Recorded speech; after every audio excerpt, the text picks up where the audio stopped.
7 Haziran 2025. Önümü yıkıyorum, aşağı ineceğim, geri çıkacağım. Geç olduğumu göstermek için yapıyorum. Aha, şuradan böyle iniyorum. Gördüğünüz gibi nasıl inilir demeyin, korkmayın sakın.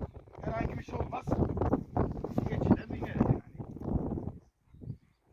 Şu anda çekiliyorum herhalde.